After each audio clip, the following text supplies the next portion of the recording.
حضرت عمر رضی اللہ تعالیٰ عنہ آپ وظائف بانٹ رہے تھے، اپنے بیٹے کو وظیفہ دیا تو آگے حسنین کریمین رضی اللہ تعالیٰ عنہما بھی کھڑے تھے، اپنے بیٹے کی نسبت 2 گنا وظیفہ شہزادوں کی خدمت میں پیش کیا۔ تو بچے ہوتے ہیں، تو بیٹے نے کہا جی میں عمر میں بھی بڑا ہوں اور میں نے حضور علیہ السلام کے ساتھ جب سے تلوار چلانی سیکھی ہے، میں نے غزوات میں شرکت بھی کی ہے، اور یہ عمر میں بھی چھوٹے ہیں اور انہوں نے جہاد بھی اس وقت نہیں کیا تھا، مجھے ان کے جتنا یا ان کو میرے جتنا حصہ دیا جاتا تو یہ ایک الگ بات تھی، لیکن میرے سے بھی 2 گنا وظیفہ زیادہ کیوں دیا جا رہا ہے؟ تو جب یہ سوال کیا تو حضرت عمر رضی اللہ تعالیٰ عنہ جلال میں آگے کہا بیٹا عمر تمہیں بھی 2 گنا وظیفہ دے گا، لیکن عمر کی ایک شرط ہے۔ کہا جی وہ شرط کیا ہے؟ کہا بیٹا پہلے ان کے نانا کے جیسے نانا لے کر آؤ، کہا ان کے بابا کے جیسے بابا لے کر آؤ، ان کی والدہ جی جیسی والدہ لے کر آؤ، کہا یہ رشتے تم لے کر آ جاؤ، عمر تمہیں بھی 2 گنا وظیفہ دے گا۔ کہا جانتے ہو ان کے نانا کون ہیں؟ کہا ان کے نانا تو امام الانبیاء صلی اللہ علیہ وآلہ وسلم ہیں، اور یار ان کے نانا تو وہ ہیں سارے نبی جن کے پیچھے ہاتھ باندھ کے کھڑے ہوتے ہیں، ان کے بابا تو علی المرتضیٰ رضی اللہ تعالیٰ عنہ ہیں، اور ان کی والدہ تو سیدہ فاطمہ بنت رسول ہیں۔ کہا یہ رشتے تم لے کر آ جاؤ، عمر تمہیں بھی 2 گنا وظیفہ عطا کرے گا۔ ہم نے قطرہ دیکھا نہ کبھی دریا پہ غور کیا، ہم نے قطرہ دیکھا نہ کبھی دریا پہ غور کیا، بس جہاں تیری جھلک نظر آئی وہیں ڈوب گئے۔ اللہ اکبر۔ اور یہی حضرت عمر رضی اللہ تعالیٰ عنہ مجلس لگی ہے، دیگر صحابہ بیٹھے، کسی اہم جو ہے وہ ایشو پر بات ہو رہی ہے، اتنے میں دروازے پر دستک ہوئی، دربان نے آ کر کہا کہ آپ کے بیٹے عبداللہ ابن عمر رضی اللہ تعالیٰ عنہ ہیں جو ملاقات کی اجازت طلب کر رہے، تو آپ زیادہ مصروف تھے تو کہا کہ ان کو واپس بھیج دیں، پھر کسی وقت ملاقات کرتے۔ تو دربان نے کہا کہ ملاقات کی اجازت نہیں۔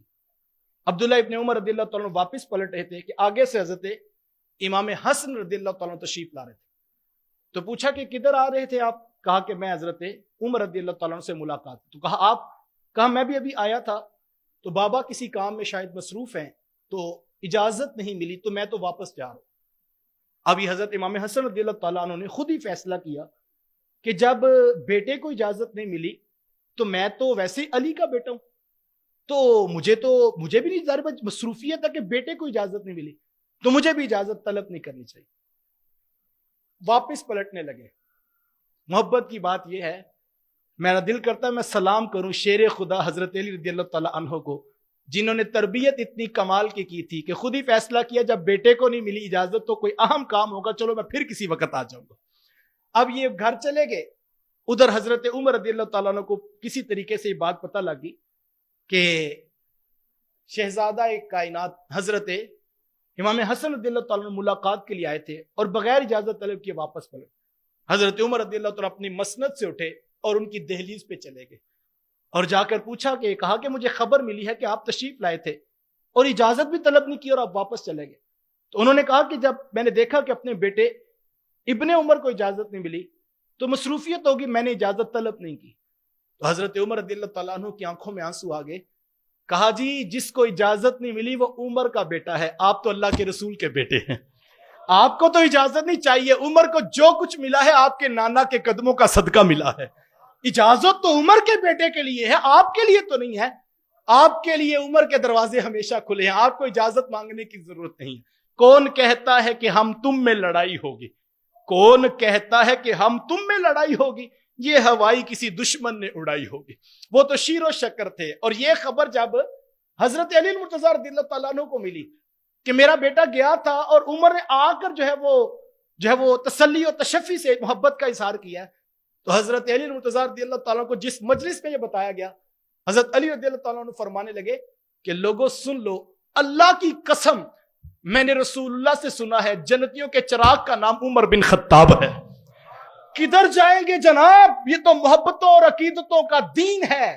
مجھے بتاؤ، میں نے کل بھی ایک درس میں کہا تھا یار، اسلام کا اگر آپ مجھ سے امتیازی وصف پوچھیں تو اسلام کا وصف یہ ہے کہ اسلام پرایوں سے محبت سکھاتا ہے۔ اگر آپ کسی کو اسلام کی دعوت دینا چاہیں، اسلام پرایوں کے حقوق، پرایوں سے محبت سکھاتا ہے۔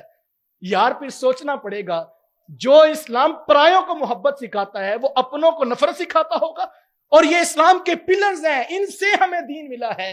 اور اگر آپ جو ہے وہ اس بات کو قبول کریں، اگر کوئی شخص تاریخ کی کسی کتاب سے کوئی ایسی بات نکال کے لائے جس سے نفرت کا سبق ملتا ہے، تو پھر یہ بات صحابہ تک نہیں رہے گی صاحب، یہ بات اللہ کے رسول کی تربیت تک پہنچے گی، اور یہ خطرناک ترین موضوع ہے جس پر امت کو، قوم کو دھکیلا جا رہا ہے اور نفرت سکھائی جا رہی ہے۔ وہ محبت والے لوگ تھے، وہ پیار اور الفت کا جہاں آباد رکھتے تھے۔ حضرت عمر رضی اللہ تعالیٰ عنہ، حضرت ابو بکر صدیق رضی اللہ تعالیٰ عنہ ساری زندگی آل رسول سے پیار کیا کرتے تھے۔